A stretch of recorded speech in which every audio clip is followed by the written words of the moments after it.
No, the thumbnail isn't clickbait. Either Felt wasn't the person we thought she was, or maybe her dad was a bit of a player and gave her a secret sister. Some say she's a clone, but that's a whole different story.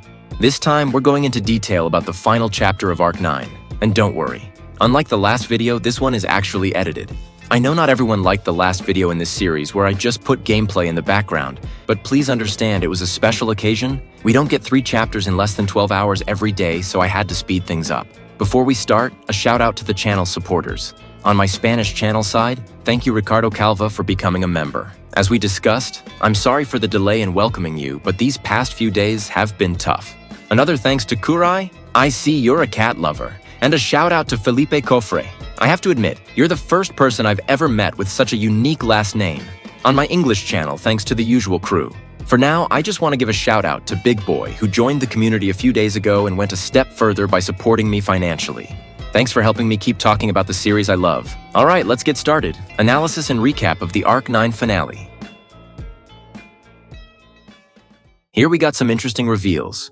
Schult becoming Priscilla's heir, Yae returning to the mansion, and what Heinkel is up to right now. Honestly, this moment of peace where the characters just talked about the aftermath of Arc 8 was nice. Since Arc 9 started, everything was chaotic, and we really needed a small moment of calm where nothing major happens, letting the action breathe so the viewer can relax a bit. I really liked how the story referenced the side stories about Leip Barielle. I know you guys might not know much about him, but believe me when I say Leip is an interesting character. He's not a top-tier character like the main cast, but surprisingly, he was involved in major events that defined the nation of Lugunica. If Wilhelm and Aldebaran hadn't interfered with his plans, he probably would have gotten away with it. After all, he managed to get Sphinx to serve him. In case you didn't know, Sphinx was the villain of the Wallachia arc, and was so strong that it took an alliance between Subaru and Aldebaran to defeat her. But I think we've digressed enough. Another part I loved was Roswell referencing that Leip wasn't exactly a man with a good reputation. And he wasn't joking, even though Frederica thought he was. Actually, Leip was so hateful that not even the always chill Roswell, back when he was Julia, enjoyed being around him. Anyway, Leip's stories weren't the only ones referenced. Yae's were too. I know a lot of the fandom says Yae was a character who just popped up out of nowhere in the Aldebaran betrayal arc, but actually, she's been referenced since Arc 7. I don't have the excerpts on hand right now, but I clearly remember her master, Olbart, talking about or referring to her occasionally during the Empire events. Even Shisha Gold did it when recalling plans for the Great Disaster. You'll notice these things if you reread the previous arcs, but at the time, I only realized it because I had just read Yae's side stories that take place before Season 3 and were referenced throughout Arc 9. I have to add, though, that I'm surprised how everything seems to indicate Priscilla always knew Yae was living in her mansion. You see, when Yae and Al fought for the first time, Aldebaran said Yae had retreated to her home, but in reality, she was always living hidden inside Priscilla's mansion. How did she go unnoticed? Well, she was a ninja. And although she was undetectable to everyone else, she wasn't to Priscilla, and I like that this was all but confirmed in today's chapter. In this way, the Sun Princess entrusted her with a letter that would later prevent any ill-intentioned nobles from taking advantage of Schult. Anyway, there was also the reveal about Heinkel, who I honestly feel a bit sorry for. The guy has run out of options to get the dragon's blood and wake up his wife. Although fortunately for him, Felt is already looking for a way to wake Luana up. Too bad he doesn't know that. Now I wonder what Heinkel's role will be from here on out. Seeing the big reveal at the end, I imagine the issues of the nearly extinct royal family will be addressed again, and we'll finally learn what crime Heinkel committed the night the former princess of the kingdom was kidnapped. Lastly, I'll take this moment to remind you that I have a video where I narrate Heinkel's entire tragedy. Basically, it's a video detailing his whole life as told in the side novels, so I'd recommend checking that out. I assure you it can really change your perspective on him. Oh, and before I forget, apparently Aldebaran had a backup plan. Or at least that's what I understand when he says he left instructions for Yae in case she lost contact with him. It makes sense since Aldebaran is aware of Subaru's power, so it wouldn't be weird to think he might have guessed Subaru redid things, and considering that, he prepared a plan B. Anyway, hopefully we get an update soon. Let's move on to the next section. Not much to comment on the protagonist's side. It just reveals he's still having a hard time due to the recent events with Aldebaran. We're also told what he learned from the failed loop and what he'll do from now on. Something that made me laugh is that Subaru, After reflecting on the Aldebaran situation, thinks he'll be more active now in unraveling the mysteries of the world and history. Let's remember this idiot had the chance to ask Echidna tons of things in Season 2, but declined the offer. Although discovering historical details sounds like a good step, I find it odd that he doesn't investigate the mysteries of the Pleiades watchtower more, especially considering the top floor has a monolith with handprints of people from 400 years ago. We confirmed there that Satella's hand is exactly identical to Amelia's. She even claims she gets a feeling of déjà vu when being there and placing her hand on it. If the not-so-bright Amelia feels that, what would Subaru feel if he put his hand on that monolith? It's almost safe to say he'd feel something. Well, it's logical Subaru doesn't know about this since there hasn't been time for Amelia to tell him. But since he stated he'd seek to unravel history's mysteries, a visit to that monolith would have helped at the very least. Another interesting thing that helps clarify the failed loop is that Subaru reports that despite being trapped in the orb, he had moments where he felt a certain connection with the world. He felt it occasionally and could know a little thanks to his authority of greed. Again, it's not explained exactly what he saw, only that he detected a very unusual change. But despite the ambiguity, he understood there was a way to recover the original REM. Remember that the previous episode added more context to what Subaru saw, so don't just stick with what is said here. Finally, he announces his intention to talk to Roy and make him spit out Rem's name and memories. The most interesting part is that he apparently has leverage. Could it be he'll use the info he has on his younger sister, Rui Arneb, to make him collaborate? Maybe. But what I am sure will happen is that Rem's definitive return will take a bit more time, especially now that a potential enemy has appeared. Anyway, let's continue with the most interesting point of the chapter. Honestly, the final chat wasn't that interesting. Although there were some references to the importance of Miklotov and the Council of Sages, it didn't grab my attention much. While Miklotov is an interesting figure with presence and important mentions in side stories, that doesn't matter much now because Filore stole the show, a girl claiming to be a simple nun of the Dragon Church. The curious thing is we already have info on this church, not from a side story, but from a Re-Zero game. I know you guys might say not to take info from non-canon games as canon, but even when something isn't canon, it can end up dropping information that becomes canon in the main timeline. The Dragon Church mentioned in the game, for example, is something that ended up being canon. But even stranger is that the author has expressed his desire to canonize two characters from this game. I'm talking about Melty and Tiga. I don't want to go into details about them because this isn't a video explaining the plot of the Prophecy of the Throne. This is a video about Arc 9. Should I make a video about that though?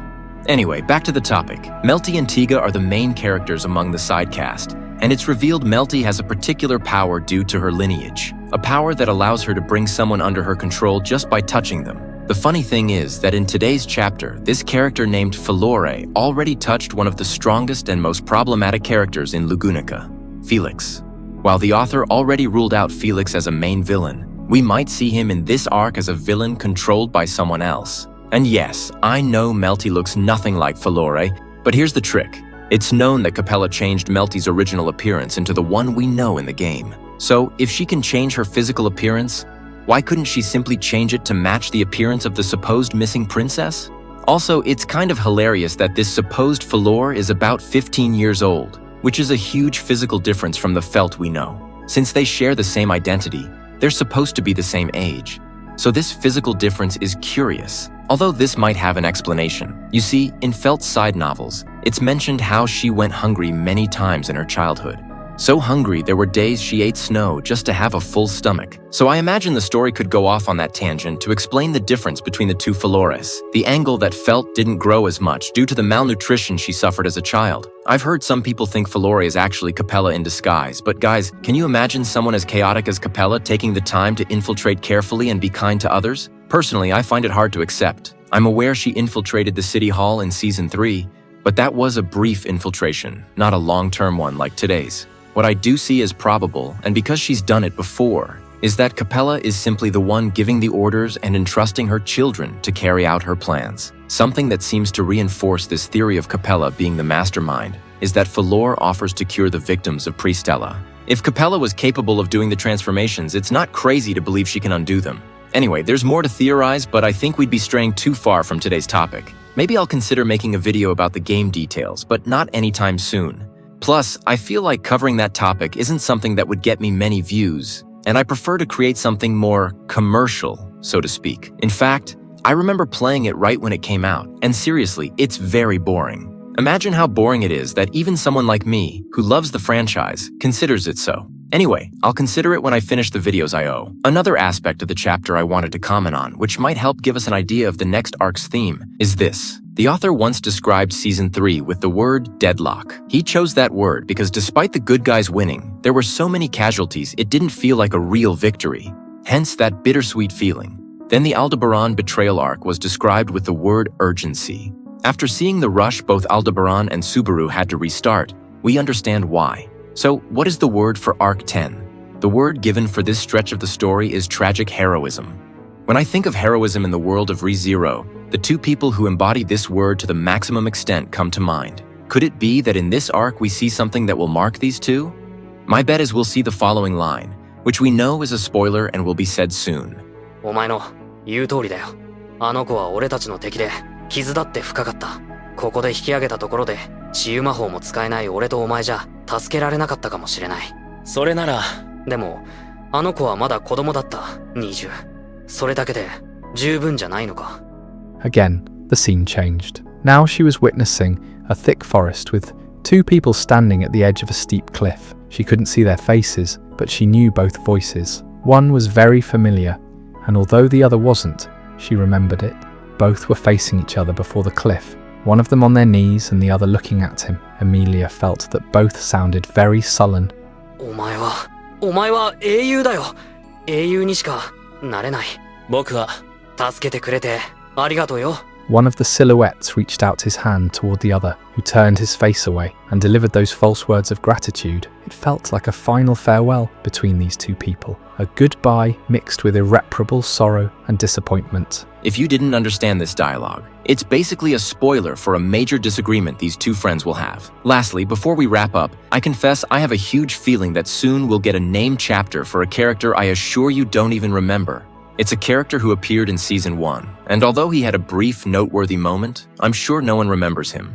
I'll give you a hint. He appears in Episode 13, and although the author claims he's a good person, in reality, when he appeared, he seemed the exact opposite. In fact, it's suspicious how despite appearing in the anime and novel, he was cut from the Arc 3 manga.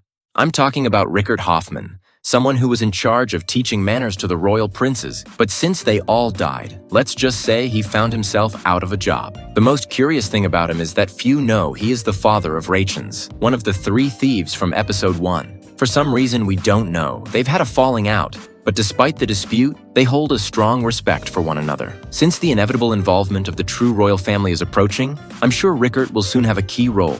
And another wish the author stated a few years ago will come true. He expressed his desire to write a named chapter for him. To finish up, since this chapter is the arc finale, it came with a very interesting extra. You see, every time an arc ends, the author leaves some words commenting on what he feels after closing this part of the story. I know you might be tired of me reading dialogue to you, but I wouldn't want to paraphrase Teppei's words, so here is his brief message. And with that, Arc 9 is complete. Thank you for reading along. What I wanted to do in Arc 9 was once again depict the light and dark of Return by Death. What is the light in death? For those who finished reading, which did you think was the light Return by Death and which the dark Return by Death? Anyway, with the next update we finally plunge into Chapter 10.